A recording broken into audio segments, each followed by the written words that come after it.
आज रात तथा कल बहुत बर्फ पड़ने वाली है। क्या अभी भी तुम्हारा कल शाम को सिंह के यहाँ होने वाली पार्टी में जाने का विचार है? मैंने अनुपमा से पूछा। अनुपमा चाय बनाने चली गई थी, इसीलिए शायद उसने मेरी बात पूरी तरह से सुनी नहीं थी। जब वो चाय बनाकर लाई तो मैंने उससे फिर वही प्रश्न दोहराया, तो वो बोली, कार्तिक, सिंह तुम्हारे पुराने व गहरे मित्र हैं। इतने दिनों बाद उन्हें ये खुशी मिली है और तुम्हें उन्होंने विशेष तौर पर बुलाया है। क्या तुम अपने मित्र की खुशी में शामिल नहीं होना चाहते? चलो तैयार हो जाओ, बाजार से कोई तोहफा ले आएं। चाय पीकर हम बाजार गए। पहले सिंह के लिए तोहफा खरीदा, फिर अगले सप्ताह के लिए खाने का सब सामान। खरीदने के बाद रात को 9 बजे घर वापस आए। अनुपमा ने खाना पहले ही बना रखा था, इसीलिए उसे गर्म करके खाया और फिर टेलीविज़न देखने लगे। 10 बजे के करीब मैंने खिड़की से बाहर देखा तो बर्फ पड़ने लगी थी। रात में 11 बजे के समाचार सुने और हम सोने चले गए। अगले दिन भी बर्फ पड़ती रही तो मैंने सिंह को फ़ोन किया। अरे तुम्हारी पार्टी आज ही है या स्थगित करने का सोच रहे हो? सिंह बोले, अरे बर्फ कोई ज़्यादा नहीं है, पार्टी समय पर ही है। सिंह मेरा पुराना मित्र है, हम दोनों एक साथ ही अमेरिका आए थे तथा एक ही साथ एमएस किया था। सिंह ने मेरी मुलाकात पेरिस में हुई थी, फिर मैं न्यूयॉर्क से एक छोटी सी इलेक्ट्रॉनिक कंपनी में नौकरी करने लगा था। सिंह कैलिफोर्निया में जाकर बस गया। 3 वर्ष बाद मैंने भारत जाकर अनुपमा से शादी कर ली तथा न्यू जर्सी में एक दूसरी कंपनी में नौकरी कर ली और यहीं बस गया। पिछले वर्ष शनिवार को जब हम एक शॉपिंग सेंटर में घूम रहे थे तो अचानक सिंह से मुलाकात हुई। सिंह 1 महीना पहले न्यू जर्सी में आकर रहने लगा।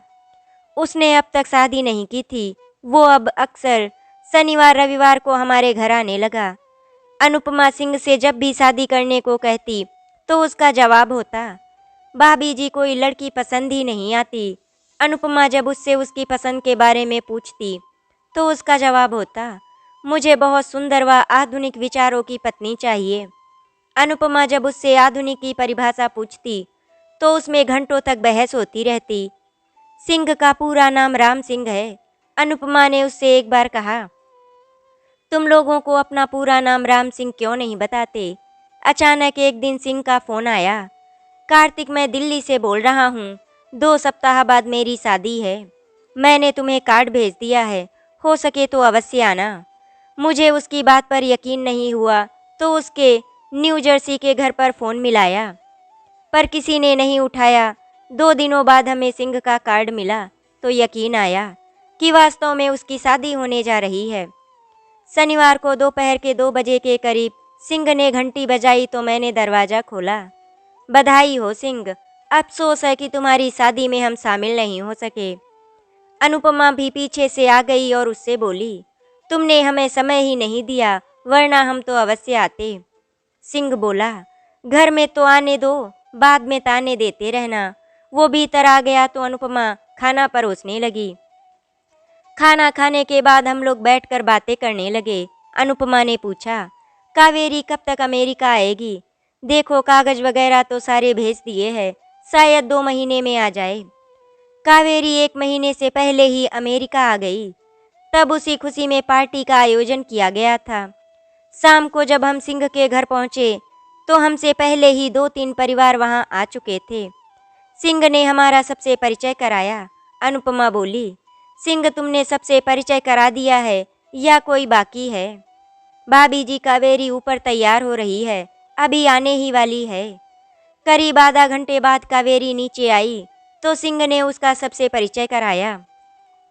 वो सिंह से 12 वर्ष छोटी थी, पर थी बहुत ही सुंदर। उसने बहुत मेकअप किया हुआ था, इससे और भी खूबसूरत लग रही थी। हम सब लोगों को सिंह ने शीतल पेय दिए। फिर उसने कावेरी से पूछा, तुम क्या लोगी? वो बोली, कुछ भी। इस पर सिंह उसके लिए स्कॉच बनाने लगा तो वो बोली, इसमें पानी मत डालना, बस बर्फ डाल कर ले आना। जितनी भी वहाँ भारतीय महिलाएं थीं, सब साधारण पेय पी रही थी। मैं ऐसी बहुत ही कम भारतीय महिलाओं को जानता हूँ जो शराब पीती हैं। अनुपमा ने जब ये देखा तो उसे यकीन नहीं हुआ कि कावेरी, जो अभी अभी भारत से आई है, स्कॉच पी रही है। कुछ और महिलाओं को भी आपस में कानाफूसी करते सुना। अरे हम तो यहाँ पिछले 20 वर्षों से रह रहे हैं। भारत में भी काफ़ी आधुनिक थे, पर स्कॉच तो दूर, हमने तो कभी वाइन तक को हाथ नहीं लगाया। रिया को मैंने अनुपमा से ये कहते सुना। इतने में कावेरी को लेकर सिंह बीच मंडली में आया और दोनों ने जाम टकराकर पीने शुरू कर दिए। 12 बजे के करीब शादी की खुशी में केक काटा गया। फिर सबने सिंह को बधाइयाँ तथा तोहफे दिए। उसके बाद खाने की बारी आई। 12 बजे के आसपास पार्टी तितिर बितिर होनी शुरू हुई। हमें घर आते आते 1 बज गया। घर आते ही मैं बिस्तर पर लेट गया और जल्दी ही सो गया। सुबह 9 बजे के करीब जब मेरी आंख खुली तो पाया कि अनुपमा बिस्तर पर नहीं है। मैंने खिड़की से बाहर झांका, बर्फ अभी भी गिर रही थी। मैं नीचे आया तो देखा अनुपमा सोफे पर सो रही है। मैं जब नहाकर लौटा तो उस समय करीब 11 बज रहे थे। अनुपमा अभी भी सो रही थी। मैंने सोचा शायद उसकी तबीयत ठीक नहीं है, इसीलिए जाकर उठाया तो वो हड़बड़ा कर उठी और बोली, क्या टाइम हो गया? तुम्हें आज टाइम की क्या चिंता? ये बताओ, तुम्हारी तबीयत तो ठीक है और तुम यहाँ पर क्यों सो रही हो? मुझे रात को नींद नहीं आई तो ये सोचकर कि तुम्हारी नींद ना खराब हो जाए, इसीलिए 2 बजे के करीब नीचे चली आई। यहाँ आकर भी जब नींद नहीं आई तो टेलीविज़न चला लिया। फिर पता नहीं कब नींद आ गई। मैंने उसके लिए चाय बनाई क्योंकि वो हमेशा चाय पीना पसंद करती है। फिर उससे नींद न आने का कारण पूछा तो बोली, ऐसी तो कोई खास बात नहीं थी, बस सिंह और कावेरी के बारे में ही सोचती रही। तुमने देखा नहीं वो कैसी बेशर्मी से शराब पी रही थी। मैं बोला, तुम्हें दूसरों की व्यक्तिगत जिंदगी से क्या मतलब?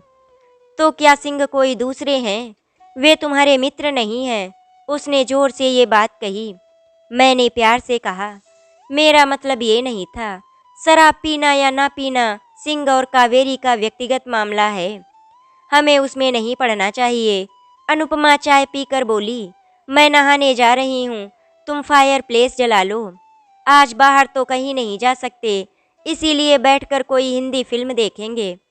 मैंने कहा, जैसे सरकार की मर्जी। अनुपमा जब नहाकर वापस आई तब तक मैंने फायर प्लेस में आग जला दी थी। हमने एक हिंदी फिल्म का कैसेट लगाया और देखने लगे। इतने में फ़ोन की घंटी बजी। अनुपमा ने रिसीवर उठाया और ऊपर जाके बातें करने लगी। वो करीब आधे घंटे बाद नीचे आई तो मैंने पूछा, किसका फ़ोन था? वो बोली, कल की पार्टी में एक दक्षिण भारतीय महिला थी, उसी का फ़ोन था। कावेरी के बारे में ही बातें होती रहीं कि कैसे वो बड़ी बेशर्मी से सिंह के गले में बाहें डालकर शराब पी रही थी। मैंने बात को आगे नहीं बढ़ाया, उठकर वीडियो बंद कर दिया और चाय बनाने लगा। चाय पीने के बाद मैं ऊपर जाकर लेट गया। मुझे छुट्टी के दिन दोपहर बाद थोड़ी देर सोना अच्छा लगता है। जब मेरी आंख खुली तो देखा कि अनुपमा भी मेरे पास ही सो रही थी। मैं उसे सोता छोड़कर नीचे चला आया और टेलीविज़न देखने लगा। लगभग 1 घंटे बाद अनुपमा भी नीचे आई और रसोई में जाकर रात के खाने का प्रबंध करने लगी। मैंने अनुपमा से कहा कि यदि बर्फ़ पड़नी बंद नहीं हुई तो लगता है कल ऑफिस जाना मुश्किल हो जाएगा। करीब 8 बजे हमने खाना खाया और फिर से हिंदी फिल्म देखने लगे। 10 बजे के आसपास हम सोने चले गए। सुबह उठकर मैंने देखा कि बर्फ़ तो पड़नी बंद हो गई है, पर सड़कें अभी बर्फ़ से ढकी हुई हैं। मेरा ऑफिस घर से केवल 5-6 मील की दूरी पर है, इसीलिए ऑफिस जाने का निश्चय किया। ऑफिस में ज़्यादा लोग नहीं आए थे। शाम 5 बजे मैं वापस घर आ गया। अनुपमा ने चाय बनाई तथा डाक ला कर दी। पूरा सप्ताह ही बीत गया। शुक्रवार की शाम को रिया का फ़ोन आया। उसने अपने यहाँ अगले दिन रात के डिनर पर आने का निमंत्रण दिया। चूँकि हमारा अगले दिन कहीं जाने का प्रोग्राम नहीं था, इसीलिए हाँ कर दी। रिया के घर जब पहुँचे तो ये जानकर बड़ा अचंभा हुआ कि सिंह वहाँ निमंत्रित नहीं है। रिया ने अन्य भारतीय परिवारों को भी बुलाया हुआ था। पार्टी में कावेरी के बारे में चर्चा होती रही। महिलाओं को इस बात का बड़ा दुख था कि उन्होंने कभी कावेरी जैसा फैशन क्यों नहीं किया या खुलकर लोगों के सामने शराब क्यों नहीं पी। रात को जब हम घर लौटे तो अनुपमा ने कार में फिर से कावेरी पुराण दोहराना चाहा, पर जब मैंने उसमें कोई दिलचस्पी नहीं दिखाई तो उसे चुप हो जाना पड़ा। अगले दिन अनुपमा ने सिंह को फ़ोन किया और उसे घर आने को कहा, लेकिन उसने ये कहकर मना कर दिया कि उन्हें घर के लिए फर्नीचर वगैरह खरीदने जाना है। पर शाम को करीब 8 बजे वे दोनों अचानक हमारे घर आ पहुँचे। अरे तुम तो खरीदारी के लिए जाने वाले थे, मैंने सिंह से पूछा। वहीं से तो आ रहे हैं, वो बोला।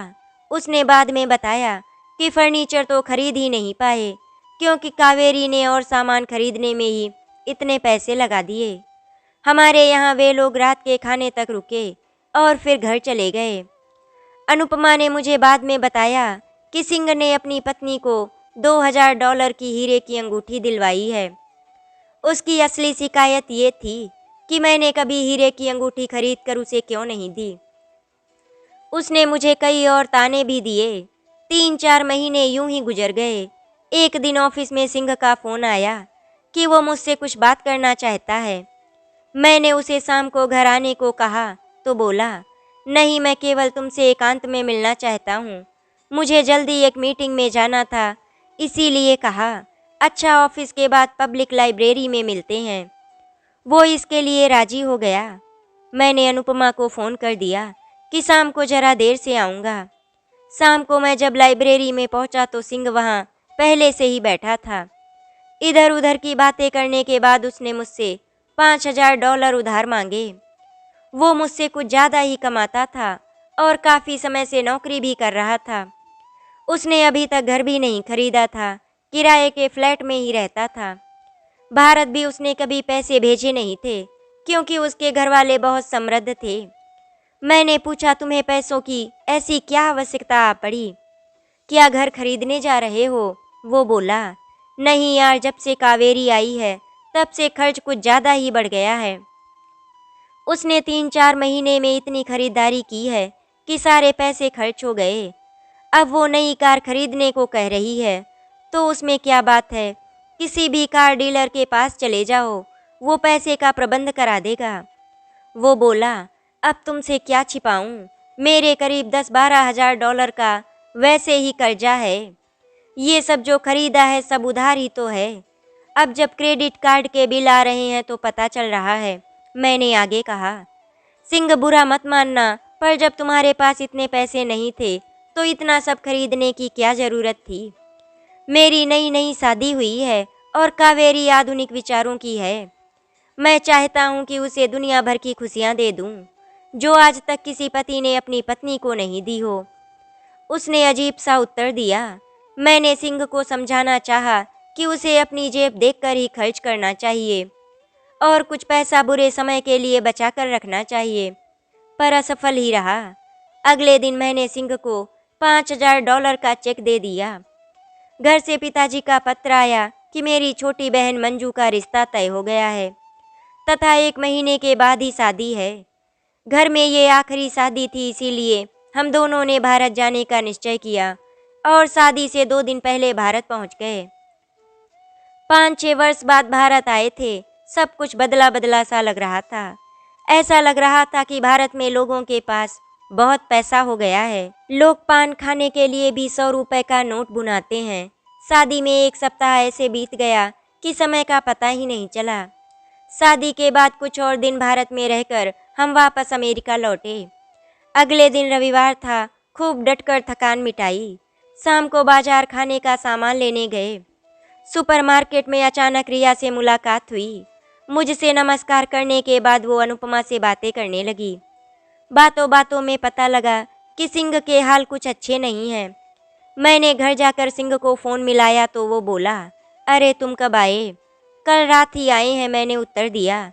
इधर उधर की बातें करने के बाद उसने बताया कि उसके ऑफिस में करीब 50 आदमियों की छटनी होने वाली है और उसका नाम भी उस सूची में है। अमेरिका में ये बड़ा चक्कर है, स्थायी नौकरी नाम की कोई चीज़ नहीं यहाँ। जब ज़रूरत होती है तो मुँह मांगी तनख्वाह पर रखा जाता है, लेकिन जब ज़रूरत नहीं तो दूध में गिरी मक्खी की तरह से निकाल दिया जाता है। मैंने सिंह को समझाते हुए कहा कि उसे अभी से दूसरी नौकरी की तलाश करनी चाहिए, लेकिन वो बहुत ही घबराया हुआ था। फिर मैंने कहा, ऐसा करो, तुम लोग यहाँ आ जाओ, बैठकर बातें करेंगे। 8 बजे के आसपास सिंह और कावेरी आ गए। कावेरी तो अनुपमा के पास रसोई में चली गई। सिंह मेरे पास आकर बैठ गया। उसने बताया कि उस पर पहले करीब $15,000 का कर्ज था, लेकिन कार लेने के बाद वो $35,000 तक पहुंच गया है। यदि नौकरी चली गई और जल्दी से दूसरी नौकरी नहीं मिली तो क्या होगा? मैंने उसे धीरज बंधाते हुए कहा, अभी तो 2 महीने तक तुम्हारी कंपनी निकाल ही नहीं रही। तुम इलेक्ट्रिकल इंजीनियर हो और इस लाइन में बहुत नौकरियां हैं। चिंता छोड़कर प्रयत्न करते रहो। जब उसने मुझसे मेरे पैसों के बारे में कहना शुरू किया तो मैंने उसे एकदम रोक दिया। मेरे पैसों की तुम बिल्कुल चिंता मत करो। जब तुम्हारे पास होंगे तब दे देना, नहीं होंगे तो मत देना। मैंने सिंह को एक सुझाव और दिया कि कावेरी को भी कहीं नौकरी करनी चाहिए। रात का खाना खाने के बाद वे दोनों अपने घर चले गए। 2 महीने बाद सिंह की नौकरी छूट गई तो मुझे बड़ा दुख हुआ। मैंने 2-3 कंपनियों में पता लगाया पर कुछ बात नहीं बनी। सिंह बहुत हताश हो गया था। उन्हीं दिनों उसके पिताजी का भारत से पत्र आया कि उनके एक मित्र का लड़का न्यू जर्सी स्टेट में पढ़ने आ रहा है। सिंह से उन्होंने उसकी सहायता करने को लिखा था। जिस यूनिवर्सिटी में वो लड़का पढ़ने आ रहा था वो हमारे घर के पास ही थी। सिंह ने मुझे उस हवाई अड्डे से लिवा लाने को कहा तो मैं उसे लेने आ गया। उसका नाम वरुण था। सिंह अगले दिन उसे यूनिवर्सिटी ले गया तथा उसका रजिस्ट्रेशन वगैरह सब करा दिया। लगभग 1 साल तक सिंह को कहीं नौकरी नहीं मिली। कावेरी ने एक दुकान में काम करना शुरू कर दिया था। सिंह को कुछ पैसे स्टेट से सहायता के रूप में मिलते थे जो उन दोनों के खर्च के लिए काफ़ी थे, परंतु उन पर जो पुराने बिल चढ़े हुए थे उनका भुगतान बहुत ही मुश्किल था। जब 4 महीने तक सिंह ने कार की किस्त नहीं दी तो बैंक ने कार ले ली। सिंह बहुत ही निरुत्साहित हो गया था। मैं इधर कंपनी के काम से बाहर रहने लगा। कभी महीने में 1-2 बार ही उससे बातें हो पाती थी। पिछली बार जब उससे फ़ोन पर बातें हुई तो उसने बताया कि वरुण भी अब उनके पास ही रहने लगा है। खाना वगैरह तो वो बाहर ही खाता है, रात में केवल सोने के लिए आता है। किराए का आधा पैसा भी देता है, इसीलिए कुछ राहत मिली है। उसके पास 2 शयन कक्ष थे, इसीलिए परेशानी की कोई बात नहीं थी। वरुण पढ़ने में बहुत तेज था। उसने 1.5 वर्ष में ही MS कर ली। यूनिवर्सिटी की तरफ से ही उसे एक कंपनी में जूनियर इंजीनियर की नौकरी मिल गई। अब वो कहीं और जाकर रहने लगा। एक शनिवार को हम खरीदारी करने गए तो हमें कावेरी और वरुण साथ साथ नजर आए। हमने जब उन्हें पुकारा तो वे ऐसे हड़बड़ाए जैसे कि कोई चोरी करते हुए पकड़े गए हों। अनुपमा, तुम आजकल हमारे घर नहीं आती, कावेरी ने बनावटी गुस्से से कहा। ये आजकल ऑफिस के काम से बाहर बहुत जाते हैं। जब शनिवार रविवार की छुट्टी होती है तो बहुत थक जाते हैं, अनुपमा ने उत्तर दिया। चूँकि हम खरीदारी कर चुके थे इसीलिए अनुपमा ने कहा, कावेरी मैं तुम्हें फ़ोन करूँगी और फिर मिलने का प्रोग्राम बनाएंगे। हम घर वापस आ गए। कोई विशेष काम था नहीं, इसीलिए अनुपमा ने कहा, चलो आज कावेरी के घर बिना सूचना दिए ही चलते हैं। और हम शाम को सिंह के यहाँ जा पहुँचे। घंटी बजाई तो सिंह ने ही दरवाज़ा खोला। अंदर कहीं जब कावेरी नजर नहीं आई तो अनुपमा ने पूछा, कावेरी अभी तक नहीं आई? सिंह बोला, भाभी जी, वो शनिवार व रविवार को देर तक काम करती है। सिंह के मुख से ये सुनकर बड़ा अजीब सा लगा। मैंने अनुपमा को आंख से कुछ भी ना बोलने का इशारा किया। सिंह ने हमें बैठने को कहा और चाय बनाने चला गया। इतने में ही फ़ोन आया तो सिंह ने उठाया। उसके बात करने से पता चला कि वो कावेरी का ही फ़ोन है। उसने उससे मुश्किल से 1 मिनट बात की होगी। हमें चाय देते हुए बोला, कावेरी का ही फ़ोन था, उसे अभी आने में 2 घंटे और लगेंगे। सिंह ने हमसे बहुत कहा कि हम खाने के लिए रुकें, पर हमने मना कर दिया। रास्ते में अनुपमा ने कहा, ये माजरा क्या है? मैंने कहा, दूसरों के मामले में हमें दखल नहीं देना चाहिए। अनुपमा इस बार बहुत गुस्से में बोली, सिंह तुम्हारा गहरा दोस्त है। अपनी आंखों से आज तुमने सब कुछ देखा है। उसका घर परिवार बर्बाद हुआ जा रहा है और तुम कह रहे हो कि हमें दूसरों के मामलों में दखल नहीं देना चाहिए। कैसे दोस्त हो तुम? अनुपमा की बात में दम था। मैंने जब उससे पूछा कि हमें क्या करना चाहिए, तो उसका उत्तर उसके पास भी नहीं था। वो बोली, जो कुछ भी हो हमें सिंह से बात करनी चाहिए। हाँ, पर कैसे? मेरी समझ में नहीं आ रहा था कि सिंह से कैसे बात करूं। कोई प्रत्यक्ष प्रमाण भी नहीं था कि उससे कावेरी और वरुण के नाजायज संबंध बताऊं। मैंने अनुपमा से कहना चाहा कि जो हमने देखा है वो गलत भी तो हो सकता है, पर हिम्मत नहीं हुई। अनुपमा उस समय गुस्से में थी। लगभग 1 सप्ताह यूं ही बीत गया। अगले शनिवार को 10-11 बजे सिंह का फोन आया कि खरीदारी करने जाएं तो उसे भी साथ लेते जाएं। मैंने उससे 3-4 बजे तैयार रहने को कह दिया। हम उसे लेकर सुपरमार्केट गए तथा पूरे सप्ताह का राशन खरीदा। सिंह ने भी अपना सामान खरीदा। जहां कावेरी काम करती है वहां चलते हैं, मुझे वहां से कुछ सामान खरीदना है, अनुपमा ने कहा। हम वहां गए। जिस काउंटर पर कावेरी काम करती थी वो वहां नहीं थी। सिंह ने उसके बॉस से जाकर पूछा तो पता चला कि कावेरी तो पिछले 2 महीने से शनिवार व रविवार को काम करने ही नहीं आ रही है। सिंह को ये जानकर बड़ा धक्का लगा। वो बोला, यदि ये यहाँ काम करने नहीं आती है तो फिर कहाँ अपना मुंह काला करवाने जाती है। मैंने सिंह को धैर्य बंधाते हुए कहा, हो सकता है उसे कहीं और पार्ट टाइम नौकरी ढूंढ ली हो, पर मुझे तो बताना चाहिए था। मैंने उसे समझाया कि उसे घर जाकर कावेरी से प्यार से बात करनी चाहिए। हमने उसे उसके फ्लैट पर छोड़ा। वापसी में कार में बैठते ही अनुपमा मुझ पर बिफर पड़ी। कैसे दोस्त हो तुम? सब कुछ पता होते हुए भी चुप क्यों रहे? मैंने उससे केवल इतना ही कहा, आज की रात इन दोनों पर भारी पड़ने वाली है। अगले दिन सुबह 10 बजे के आसपास मैंने सिंह को फोन किया। मैंने पूछा, तुमने रात कावेरी से बात की? वो बोला, हाँ, वो मुझे छोड़कर चली गई है। कहाँ? मैंने हैरानी से पूछा तो वो बोला, अपने नए खसम के पास। और कहाँ?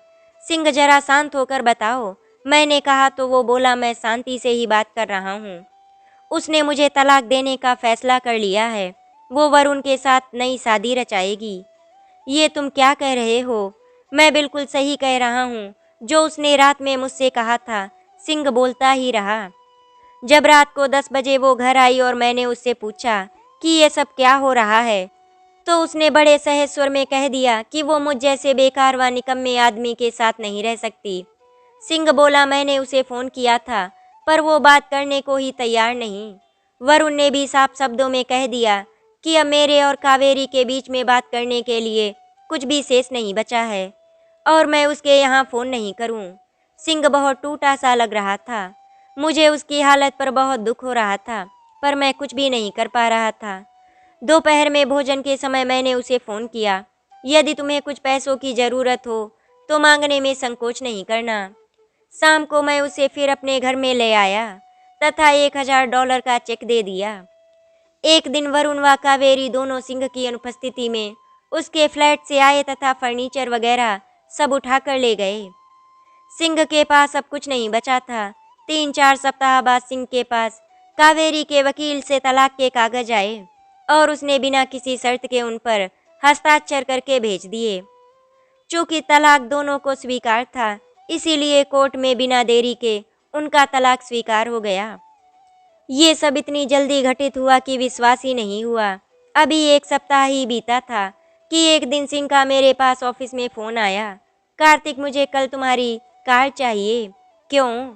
मेरा कल सुबह एक कंपनी में 9 बजे इंटरव्यू है। यदि मैं समय पर नहीं पहुंचा तो नौकरी हाथ से निकल जाएगी। ठीक है, तुम सुबह मुझे ऑफिस छोड़ जाना और मेरी कार ले जाना।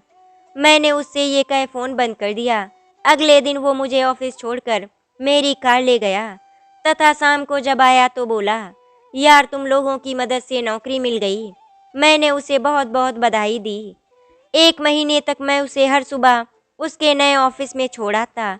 जैसे ही उसे पहली तनख्वाह मिली, उसने एक कार खरीद ली और धीरे धीरे सामान्य सा होने लगा। अब वो अक्सर शाम को हमारे यहाँ आने लगा। रात 9-10 बजे तक बैठता, खाना खाता और अपने घर लौट जाता। 6 महीने ऐसे ही गुजर गए। सिंह की आर्थिक स्थिति सुधरने लगी। जिस कंपनी में वो काम करता था, उसके मालिक कंपनी की एक शाखा भारत में खोलने की सोच रहे थे। उनको 1 महीने के लिए दिल्ली जाने को कहा तो वो वहाँ चला गया। लगभग 1 महीने बाद जब वो वापस आया तो मुझे फ़ोन किया कि उसने फिर से शादी कर ली है और उसकी पत्नी मोनिका उसके साथ ही आई है। उसने अगले शनिवार को हमें घर आने को कहा। भाई साहब, थोड़ी पकौड़ी और लीजिए, आपने तो खाया ही नहीं। मैंने स्वयं बनाई है, अच्छी नहीं बनी क्या? सिंह की पत्नी मोनिका ने जब मुझसे ये कहा तो मैं अचानक उस दुखद स्मृति से चौंका जो सिंह की पुरानी विवाहित जिंदगी से जुड़ी थी और मैं उसी में खोया हुआ था। नहीं नहीं, बहुत अच्छी बनी है। तभी सिंह कार्तिक को बोला, यदि पकौड़ियों के साथ बियर मिल जाती तो और भी मज़ा आ जाता। ये सब इस घर में नहीं होगा। ये घर मेरे प्यार का प्रेरणा स्थल है। ऐसे स्थान पर मादक द्रव्य नहीं लाए जाते, मोनिका ने तपाक से कहा। तो सिंह कुछ नहीं बोला। थोड़ी देर में फ़ोन की घंटी बजी। सिंह ने फ़ोन उठाया। हाँ, मैं राम सिंह बोल रहा हूँ। उसके बाद उसने फ़ोन पर कुछ बातें की। जब हमारे पास आया तो अनुपमा बोली, आपका नाम फिर से राम सिंह हो गया क्या? हाँ भाभी जी, मोनिका को यही पसंद है। खाना खाकर जब हम घर चले तो कार में बैठते ही अनुपमा ने कहा, अब मुझे तुम्हारे मित्र के बारे में कोई चिंता नहीं है। मोनिका उसे आदमी बनाकर ही छोड़ेगी। मैंने कहा, जैसे तुमने मुझे बना दिया। वो कुछ नहीं बोली तो मैंने कहा, चलो अब कल देर तक सोएंगे, तुम कभी नहीं बदलोगे। कहते हुए वो मुस्कुरा पड़ी थी अनुपमा। आशा करती हूँ आपको हमारी कहानी अच्छी लगी होगी। अगर आपको हमारी कहानी अच्छी लगी तो वीडियो को लाइक एंड शेयर करें, चैनल को सब्सक्राइब करें। वीडियो देखने के लिए आपका धन्यवाद।